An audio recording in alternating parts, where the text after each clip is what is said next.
Já. Bom dia, gente. Meu nome é Júlia Fernandes. Oi meninas, bom dia. Eu sou a Isabela Budi. Oi, gente, meu nome é Heber Morena. Oi, gente, bom dia. Meu nome é Ana Beatriz. Oi, gente, tudo bem? Eu sou a Júlia Bandeira. Bom dia, gente. Eu sou a Maria Paula. Eu queria saber o que vocês acharam da aula de política, se vocês entenderam tudo. Eu gostei muito da aula de política, só que eu não entendi muito bem em relação ao conceito de universalidade. Você por acaso entendeu? Entendi, sim, eu posso te explicar. Bom, a universalidade é um dos princípios fundamentais do Sistema Único de Saúde, o SUS, que determina o direito de todos os cidadãos brasileiros ao acesso às ações e serviços de saúde sem qualquer discriminação. A adoção desse princípio fundamental na Constituição Federal de 1988 representa uma grande conquista democrática, transformando a saúde em um direito de todos e uma obrigação do Estado. Antes do SUS, apenas as pessoas com vínculo formal de trabalho ou vinculadas à Previdência Social tinham acesso aos serviços públicos de saúde. Os demais tinham que pagar pelos serviços privados. Hoje, após mais de 25 anos da Constituição de 88 e da criação do SUS, mesmo que o sistema ainda sofra alguns problemas financeiros, administrativos e políticos, prevalece a ideia de que o SUS é para todos, e a partir dessa visão, muitas políticas públicas passaram a florescer. Um exemplo de iniciativas que decorrem da perspectiva de pensar que a saúde é um direito universal é a distribuição gratuita de medicamentos para várias doenças crônicas e a reconhecida Política Nacional de ST e AIDS. Então, gente, agora eu vou complementar um pouquinho, né, do que a Maria Paula falou. Vou falar um pouco dos programas, né, que o SUS oferece, mas com uma ênfase no planejamento sexual e familiar. Uma vez que a gente sabe, né, que todos os indivíduos eles têm direito, sim, de forma livre a decidir se querem ter filhos, quantos filhos querem ter e em que momento da vida, né? E dessa forma, todos têm direito de forma universal, né, a esse direito, a partir do acesso à informação aos métodos e técnicas de concepção e anticoncepção, mas também informações, né, e o acompanhamento com o profissional da saúde. E aí, dessa forma, a gente pode citar brevemente alguns desses métodos anticoncepcionais. A gente pode citar aí o preservativo masculino, o preservativo feminino, pílulas anticoncepcionais, anticoncepcionais injetáveis, o DIU, o diafragma, e recentemente vi agora que existe a mini pílula anticoncepcional, que seria um anticoncepcional destinado a mulheres puérperas, né? E além de realizar alguns procedimentos cirúrgicos, como a vasectomia, o ligamento de trompas e outros. No entanto, apesar do SUS promover todos esses programas e ações imprescindíveis para a saúde da população, a gente consegue ver que o acesso e a disseminação dessa informação, eles ainda são muito baixos, né? De modo que não torna o acesso a esse tipo de informação algo universal e democrático, né? A gente pode dar um exemplo, eu vou dar um exemplo da minha vida pessoal. Eu coloquei DIU recentemente pelo Sistema Único de Saúde, mas eu fiquei sabendo somente pelo aconselhamento de uma amiga, né? Tem uma amiga da área da saúde, ela falou assim: Júlia, coloca DIU em tal lugar, no SUS, porque é gratuito. Eu fui lá, coloquei, e depois eu cheguei nas minhas redes sociais, perguntei para as pessoas que me seguem se elas sabiam da existência desse tipo de programa, né, de colocação do DIU de forma gratuita. E majoritariamente as pessoas falaram que não, né, que realmente não sabiam. E a gente consegue ver reflexo dessa desinformação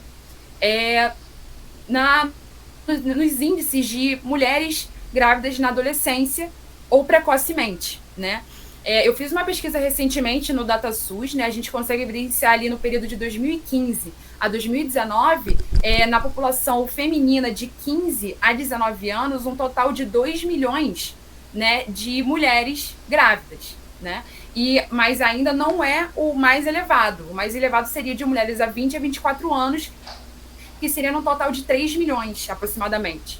Então, assim, a gente consegue evidenciar que o SUS tem programas de potencial altíssimo, né, de prevenção, em relação à concepção e anticoncepção, mas ainda a gente percebe que é pouco disseminado, né? Então, é preciso, né, que a gente faça uma gestão voltada para realmente solucionar essas falhas, né?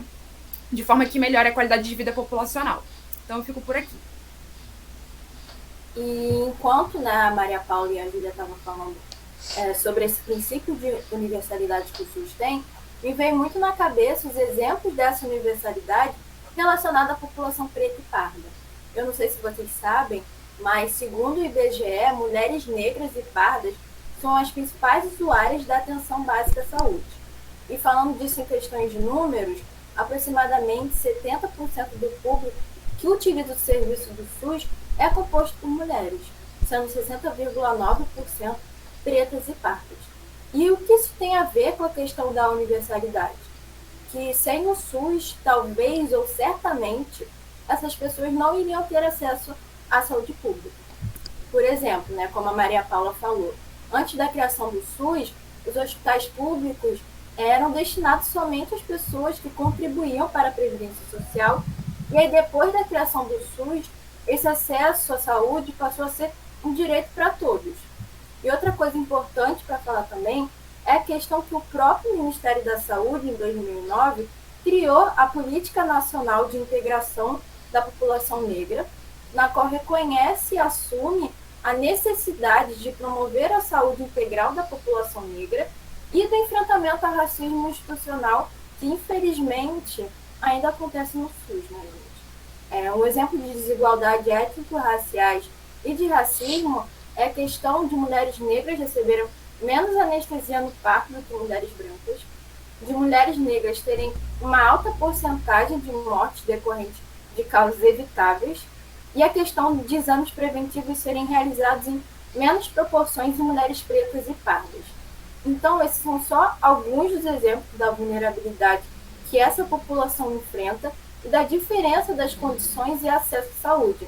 Mas eu queria deixar ressaltado que, mesmo com esses pontos negativos que eu listei, é muito importante o SUS na vida dessas pessoas, porque é a principal fonte de acesso à saúde que essa população tem. E por isso é importante defender e ir contra o desmonte do Sistema Único de Saúde, né, o SUS. Então é isso. Então, galera, baseado nas coisas que vocês já falaram e até nessa questão de raça, eu vou trazer um pouco o caso dos indígenas, né, que são frequentemente segregados, e isso não é diferente na área da saúde.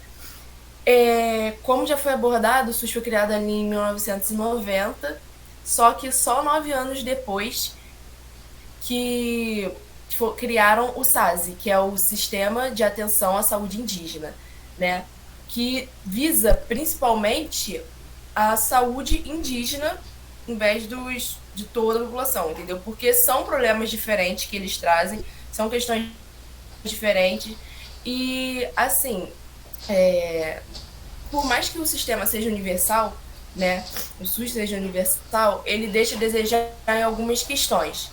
Eu, por exemplo, vi uma reportagem de indígenas de uma etnia que fica localizada no Mato Grosso, e que eles falavam que para chegar nessa unidade básica de saúde mais próxima deles, eles percorriam 30 quilômetros, o que é muita coisa, porque isso dificulta o acesso, e aí também, às vezes, as pessoas vão deixando de lado por ter uma dificuldade do acesso, porque tem muitas etnias, muitas aldeias que ficam mais distantes, né, e não no centro.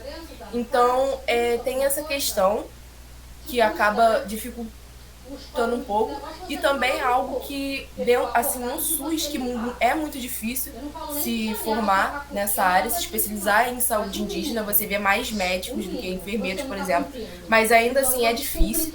E uma outra reportagem também que eu li de um artigo é que as condições sanitárias nas aldeias, em algumas aldeias pesquisadas, mais para a área norte da Amazonas e Pará, conseguiram constatar que nunca está de fato de uma forma assim, ok, entendeu? Sempre uma situação precária.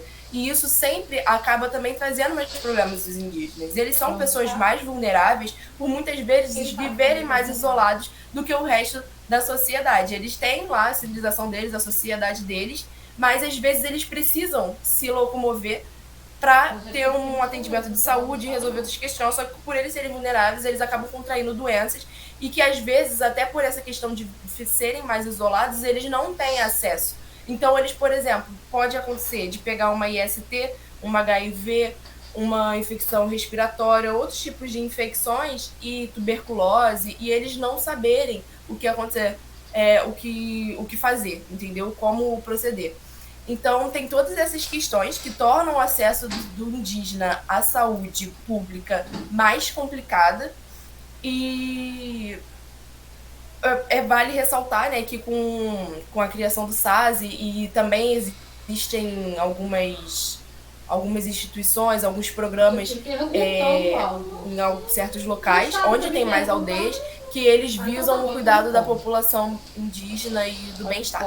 Então é isso, que por mais que tenha essas questões, também é muito importante, porque se não fosse por isso, e que é derivado da luta indígena, obviamente, eles estariam até hoje tendo cuidado da FUNAI, como vinha antes do SUS, e que não conseguia, claro, né, atender a todas as populações indígenas.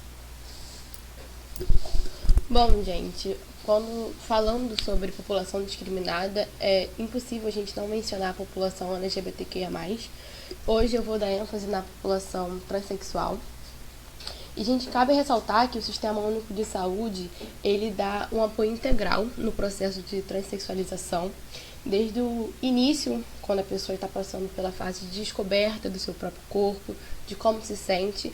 O SUS apoia através de consultas psicológicas durante todo esse processo.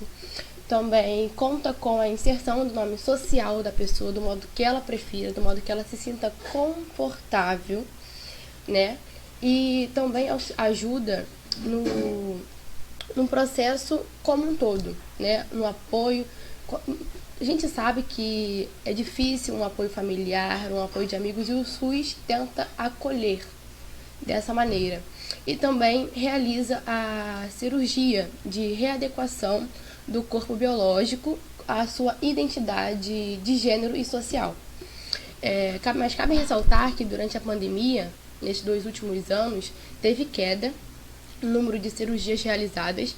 Segundo a Folha de São Paulo, caiu de 241 para apenas 31% a realização dessas cirurgias, e fazendo com que aconteça uma grande espera para essa realização, podendo chegar até 18 anos para todas essas pessoas conseguirem realizar suas cirurgias. Né? Assim, a gente vê, né, isso fica explícito que mesmo com algumas dificuldades, devido à grande demanda no Sistema Único de Saúde, difícil acesso, né, por toda a população que tem que abordar, a quantidade de população discriminada que nós temos, mas que ainda assim o SUS ele consegue abranger todas essas populações de sua maneira, do jeito que dá. E, infelizmente, essas informações não são propagadas devido ao preconceito. Muitas pessoas ainda têm dificuldade de aceitar pessoas trans. E isso é algo que a gente tem que erradicar. É algo que não dá para continuar. Então, é muito importante essa inclusão do Sistema Único de Saúde para que as pessoas trans se sintam à vontade e confortáveis para contar com o SUS, para ir a consultas psicológicas e para passar por esse processo de transexualização com apoio.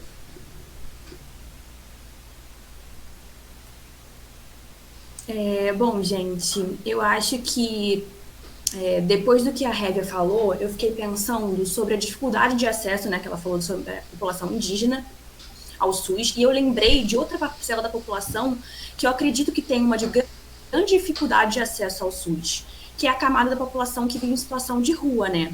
Mas ainda bem que desde 2018, pelo menos, já está assegurado por lei o atendimento no SUS de famílias e indivíduos em situação de vulnerabilidade ou risco social, mesmo que eles não apresentem comprovante de residência.